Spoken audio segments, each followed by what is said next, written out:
All right, welcome back to another episode of the Gym Business Coach podcast. I'm going to be your host today, Randy Angston, joined with Zach Columbia. Yo, How we doing? living the dream, man. Yeah, baby, That's let's what they go. call it. That's what they say. Is it your dream or someone else? I'm in it though. I'm still in it. It must be yours then. All right, guys. On the last episode, we talked about how giving away your services for free could be impacting your team morale. Could be probably changing the structure of how long people stay in your business. There's a number of negative side effects essentially that were probably not recognized beforehand. You probably missed or overlooked some of those things. Today we want to talk about how it's not only impacting your team, but it's impacting the health of the business as a whole, yourself included as the owner, and the benefits that you receive as the owner. Lay the foundation for us, Zach. I mean, obviously, free offers are synonymous with this industry. Yep. It's a way many gym owners feel they need to create or need to offer in order to get somebody in the room. Yeah. And have the opportunity to convert them to a long-term member. But let's just kind of paint the foundation. Like, what is that? How is that negatively impacting the business as a whole? Everybody hears the term tire kickers, right? Sure. Like, Yep. hey, it attracts tire kickers. I would just say that there's no faster way to devalue and commoditize what it is that you deliver than to put free on it. There you go. No matter how you position it, when you use free, it's psychologically in the prospect's mind, just saying like, it's a commodity. Like, I can get this anywhere. And now now your business is looked at through this lens of not premium, not the highest possible quality. And we all know this, right? We all know this. Like, if you go in and you're shopping for products, or let's just say like, wine, you're shopping for wine. Well, we all know there's bottom shelf and there's middle shelf and there's top shelf. And you immediately believe that the top shelf is going to be the highest quality because it's the highest price tag. Yeah. So what do we say? There's no strategic advantage to being the second most expensive. Yep. And there is a strategic advantage to being the most expensive. There is a strategic advantage to being the least expensive, but you have to know what it is that you're doing and who it is that you're attracting when you put those offers out there. Sure.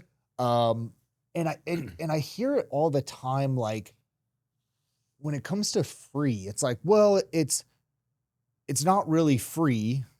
They have to earn it, or it's like lipstick on a pig, right? Yeah. There's different ways of positioning it. Look at the 6-week challenge, the rise and the fall of the 6-week challenge, but it's like, hey, it's a free 6-week challenge. They come in, they have to pay $500, but they can get the money back. And it's like, okay, there's a lot of psychology to like unpack around that.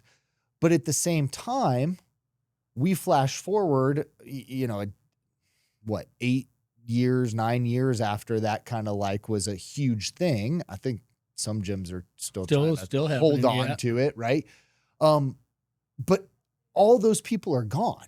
Mm-hmm. Like, all those customers that you brought into the business, 90% of them, every single challenge disappeared at the end of the challenge. So then, is that the type of person that we want to attract into our business, or is it not? Before you jump in here, but I remember when we're not above this. We're like, hey, this seems to be working. They're getting hundreds of clients. Like, let's try this. And we ran a couple of them in our facility, and all of a sudden it's like the people that were coming in did not look like our clients, like our customers. Yeah. And they came and they went, and the people that looked like our customers were still here after the challenge. And so you have to think about the ramifications of that in your business. But I guess we have to go back to who are you? What is your identity as a business? You have to start there. Yeah. And then who do we want to attract? And I don't believe that any gym out there is starting. I don't believe any owner is starting their business saying, I want to attract like the cheapest possible customer ever that just wants to come in and get a few workouts in and then leave. Yeah, exactly. But that's what they're offering. Well, let's talk about that. Why gyms use free? They don't know. They don't know how to. They don't know another way. Correct. They didn't go to school for marketing. Yep. They didn't study it. It's not their fault. Nope. But that's a great question. It's like, that's why, is because they're gym owners. Mm-hmm. They got into it probably from a trainer. They were a trainer and that's what they learned. And they're like, man, I deliver great training. But then the reality of being a gym owner hits them. And they're like, wow, there's a lot to this. And the learning curve is pretty steep and you could fall off a cliff because if you don't learn it, you got a business real quick. Yep. And so what they did is they, okay, well, what's everybody else doing? Well, free is getting people in the door. So I need somebody to just run ads for me and offer something for free.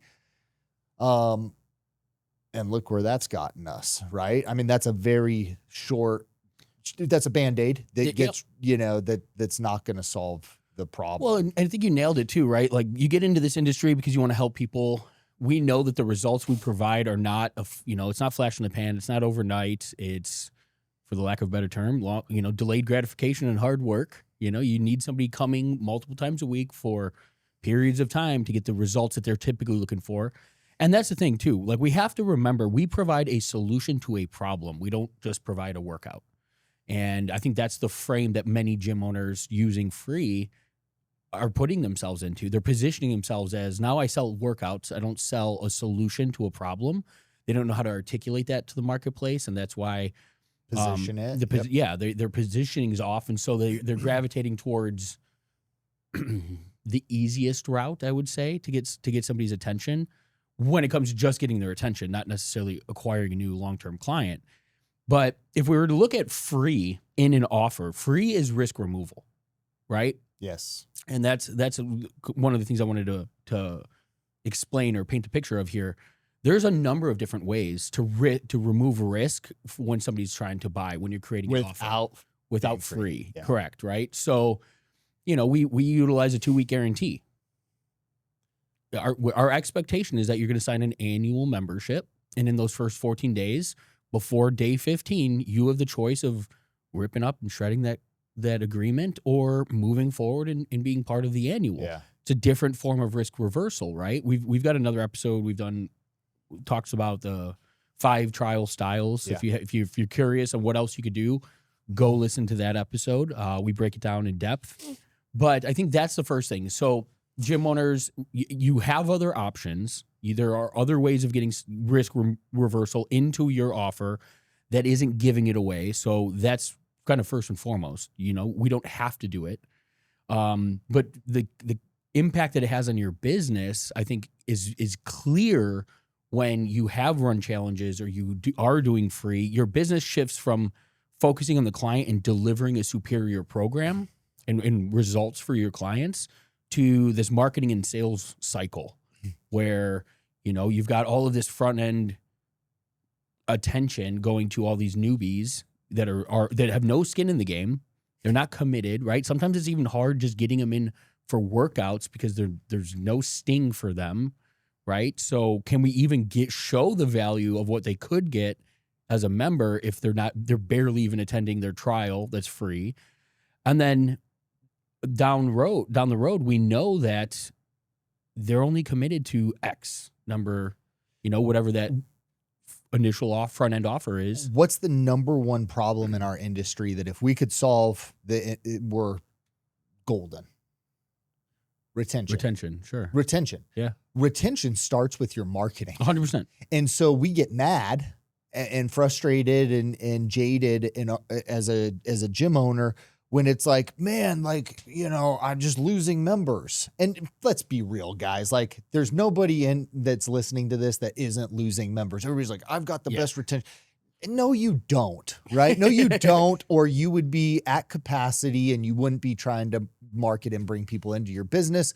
You'd be rolling up every day to your gym, high-fiving people, sitting in your office, desk, feet up on the desk. Like, everybody has retention issues. Everybody can improve upon their retention. Sure. Like, that's the reality of our industry. You're never going to have zero. You're never going to have zero. People right? move. People pass away. People die. We've had members die, right? Like it's never going to be zero. And you're also going to have people that just give up, right? Or they quit. But the goal is like, hey, let's bring that to the absolute minimum that it can be. And if you're bringing people in on a free challenge, like you said, delayed gratification, right? It takes a long time to get results, and fitness never ends. There you go. There is no finish line. Nike said it best. There is no finish line when it comes to fitness. Like, you can't stop working out once you start. Okay. There's no point in stopping. Congratulations. You did it. Just moved back. Yeah. Wouldn't that be nice? I won the game. It's a never ending thing. So why are we getting mad at this problem that essentially we're creating? We're bringing somebody in and saying like, hey, try this thing out and hopefully you stick with it, instead of out of the gate, when somebody first makes contact with us, sees our marketing, we go through this nurture process from the beginning of their whole relationship with us. We're instilling in them and their identity that, hey, this is for life. This is not something that you do for a couple of months and then leave. Yeah. Right. Or quit. This is something that you are going to need to do from now until the end of time. Now, maybe that doesn't necessarily mean with our business, but you can never stop. So I want to make sure that when you start this process, you have all of the tools and resources and support to continue this lifestyle forever. And that cannot be communicated when you're like, come in and try it for free. Yeah. If you're saying, hey, Miss Johnson, like, come in and we're going to do a consultation, like a fitness consultation, and that's going to include a free workout. You've never met Miss Johnson before. You know zero about her, and you're going to take her through a workout before you ever sit down and have a conversation with her. What does that tell Miss Johnson? What does that communicate to Miss Johnson about the value that you provide? Yeah, it's light, very light, right? It takes nothing to get somebody. Hey, we do workouts here. Yep. Not, hey, Miss Johnson, we're going to come in. You're going to go through a consultation and an assessment, and we take everybody through. You mentioned the 2 weeks. Well, that's our body mapping phase. We're going to take you through this 2-week assessment process so that we understand your strengths, your weaknesses, your contraindications, your goals, and we know exactly how to train you. That's going to take us 2 weeks just to figure out a starting point with you. Which one has more value in the client's mind? Exactly. I'll pay for the 2 weeks. The workouts, it's like, I just came in and took a free class or did a free workout. Yep. I got sweaty. Well, all the value that you provide now is that workout. Yeah. That's it. And nothing more. So of course it's a commodity. Of course it's something that you can give away for free. And the client now in their mind is price shopping, and they will go to the next least expensive, less expensive, or more convenient location versus saying, I'm going to stick with you long-term because you have something that nobody else has. You made the investment of mapping my body and designing my program and doing all of these things to take care of me as an individual, not just have me show up and work out. Yeah. And you can't get that somewhere else, right? They can't just move on and just go join the next gym and assume that, oh, Yeah. that gym knows everything about me. This gym's gonna be the same or have that same information. It's just not the way it is, right? I love that, because if you believe that in order for your client to understand the value that you're providing, they have to experience it, meaning they have to come in and do a workout. If that's how you communicate the value of your program, that right there is the problem. I would agree. That right there is telling me that you don't understand marketing and psychology and the sales component of this industry and what's required to create that perceived value and lifelong journey. Yeah. Right? The retention piece. You don't understand how to create that, and you are going to have a high churn rate with those people, right? If you're like, hey, you have to come in and do a free week just to know what it is that you're getting, well, then you don't know what you really do other than provide workouts. So we have to, this is one of the things, like with our coaching clients, when they come in, we're like, tell us everything that you do and what makes you special. And like most of the time they tell us what they do and they don't even know how special it is. Yeah. And you and I are looking at this and we're pulling out these nuggets and we're like, that right there, you can leverage that and lean into it and communicate that to the marketplace, and they're going to eat that up. Yep. Because that's solving this massive problem, and it's doing it in a unique way that prospect has never heard before, because they've been going to the gym that's offering a free week or whatever and delivering just workouts. Yep. And they're not getting the results. They don't see the value of that. And then they read or see your video or hear about your, unique way of doing this and why it works and how you deliver the training. And they're going, whoa, like I'm not getting results here because they don't have that. Yeah. I got to go over here. And guess what? I'll pay for that. Yeah. Yeah. I just had a conversation this past weekend with the Parisi Speed School, and I was speaking on the unique mechanisms, unique selling proposition.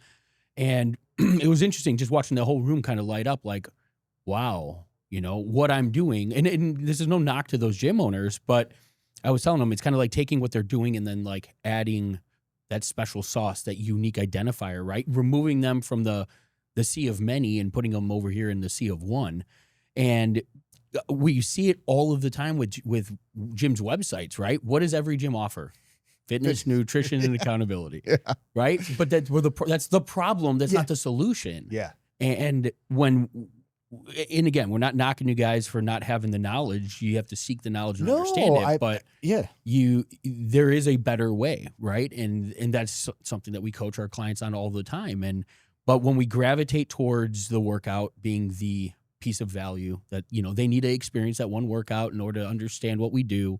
That's a red flag. Yeah. Right? That's a red flag. So, and this, like you said, this isn't a knock on anybody. It's just that your expertise is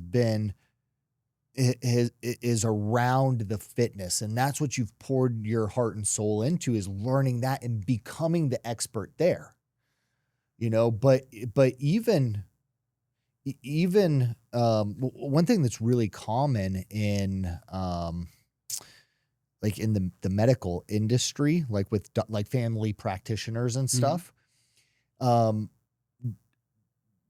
My sister was a medical coder, and she got hired by a doctor, and this doctor, he had been going to school for like 8 years, and he finally graduates and he's going to open his practice and has 0 patients. Sure. Yeah. And he's like, how are we going to get patients?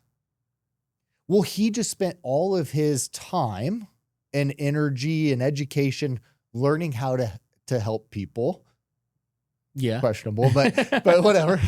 You can tell. If you listen- We're a little I don't like jaded when it doctors. comes- Yeah, I don't, okay. But anyway, but he has no idea how to now go out and get patients, right?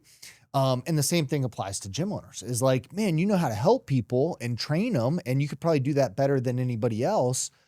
But if you don't know how to communicate that and how to take what you do and know and your special methodology and all that and turn it into something that appeals to the marketplace, then you're going, how am I going to get members? I don't have any other way. I got to throw an ad up to say like free month, free week, you know, whatever it is, and hope that I'm going to get, 20 people that I have to come in, service for X amount of time, and then maybe like 5 of them will stick or something. But that's the only way I know to get clients. Yeah. Yeah. And it's kind of funny too, when we talk about it, mentioned a little bit in the last episode, but we talk about it all the time. Like, we're the only industry that this has become a norm, right? There's another industry where you walk in, you get service for free for typically a number of sessions or visits, Yeah. 2 weeks. I mean, that person could be with you 6-8 times before you ever see be paid for any of that service. You can't do it at a restaurant. You don't get to do it with your car wash. You don't do, there's not a single industry in the world that gives away what we give away in this industry. Yeah. And then at the same time, we want to be respected like everybody else. We want to be seen as the experts for health and fitness and there's miscongruence there. Yeah. We can't give away our services and then expect, somebody to pay good money for the services that we bring to the table when we just showed them, hey, I could train you for 2 weeks for free. Yeah. And then the other half of the coin is gym owners are always resistant of increasing rate or the cost of their services. And we internally feel like we bring more value to what we do than what we're able to charge.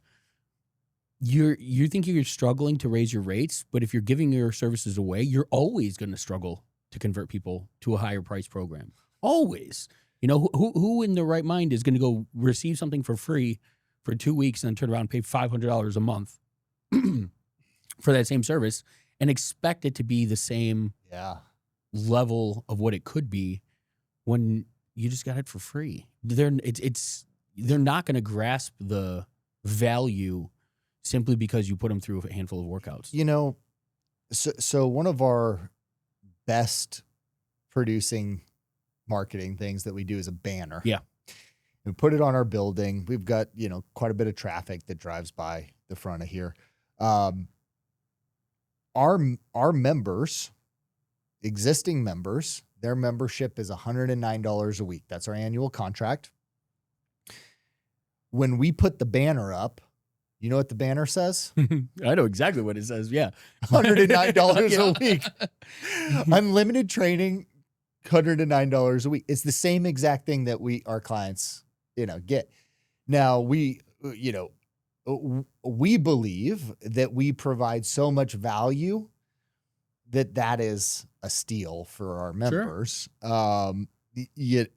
But like, where was I going with this? Oh, the point that I was gonna make here is like, you want to raise rates on your existing members, but your existing members are seeing the ads that you're running for free 2 weeks or a week or whatever, month or whatever. And they're like, well, you're giving that away for free to people that aren't have members. No relationship with you yet. Yeah. Yeah. Like, why don't you do that for me? I've been a member for like a year and you're giving them a discount or you're giving it to them for half off or whatever. Don't think that your members aren't seeing that because they are. And then you're going to try to raise their rates. And they're like, no, you're willing to take a new person for nothing. And now you're trying to charge me more.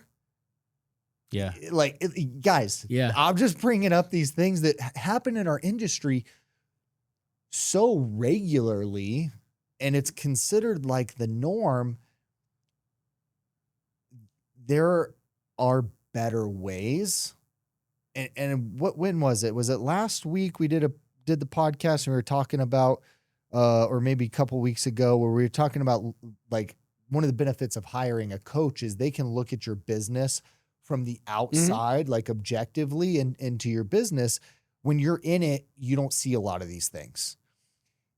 And that's one of the things that, we provide at Gym Business Coach is we'll look at somebody's business and we're like, oh, well, no wonder you can't raise rates, or no wonder you have a churn problem, because here's how you solve this problem. You don't even realize that it's not about that you're not delivering a great service for your clients. They're not sticking because you're not attracting the right person. Here's how we adjust your messaging on the front end to get the right person that's actually going to be a long-term client. Yep. And then you flash forward, 6 months down the road. It's like, wow, these people are actually staying and they're paying more and they're great clients. What was I doing wrong the whole time? Well, you were focusing all of your attention on the delivery or something that wasn't even broken, right? You were already great there, but you couldn't get ahead because you were losing these people.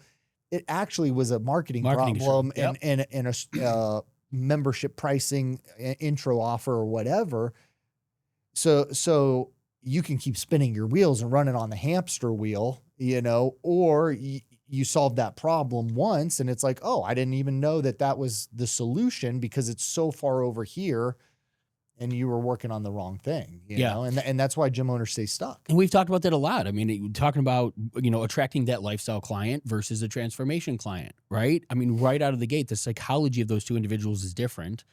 Lifestyle client understands, like you articulated, right? This is something I'm going to be doing from this point beyond continually. There is no end goal. There's no, I did it, I achieved fitness, and now I don't have to go to the gym anymore. It's part of their life. They've integrated it multiple times a week, and it's just the norm, right? That's the client we're trying to bring in the door. And then we're running ads for somebody lose 30 pounds in 6 weeks or your money back. That's not the same person. You know what I mean? So like you said, quite often your churn problem is a marketing problem. It's not a delivery problem. And but it starts there. And not everybody's going to start as a transformation client, but you can, a lifestyle client. But you can attract somebody that has a transformation mindset and immediately start changing and shifting their perspective and their identity to a lifestyle client. And you can do that in your messaging and your copy and the nurture process and the consultation, so that when they decide, oh, I'm signing up, now they're not signing up for that challenge. They're signing up and they're going, okay, like the reason I've been unsuccessful before is because I kept going after these quick fixes and these challenges. It's different this time. Here's why. Yes. And now all of a sudden we've taken somebody that was having a tendency to be attracted to that transformation to somebody that's like, oh, this is a long-term thing. This is a new lifestyle for me. Yeah, I would agree. And I think the homework for you is looking at, you're taking a step back from your business, right? A great analogy. You don't repair a car while driving it. So if you're in the business, if you're on the training floor as an owner, if you're, training 40, 50, 60 hours a week, it's really hard to see these things. But the homework I would give you would be to step back, look at all of the areas of your business, look at, your retention, see not just the delivery of it, but what else could be impacting somebody's decision to leave. Is it the way that they came into your business? Is it the way that you, from your first, the first visit, the marketing message, everything that you're putting out there, that's where the relationship built, is established. And so take that step back, look at your business objectively with the best, of your ability. If you need help, that's what we're here for. Obviously, there's links in the show notes to get in touch with us. We do have our Grow Summit coming up. So if you want to be, in a room with high-level gym owners not only thinking about, but that have solved a lot of these issues for themselves, that's the room. FitProGrowthSummit.com will get you a ticket there. But that's all we have for today's episode. I think we painted a pretty good picture. We've given you a little bit of homework to go look at your business, start to identify these areas that you can change to have a different outcome. I mean, that's the biggest thing is just because you've identified it doesn't mean that it's going to make the change. You have to actually test and try different offers, different marketing positions. A lot of these things, that we help with. So That's all we have for this episode. Until next episode, keep changing lives.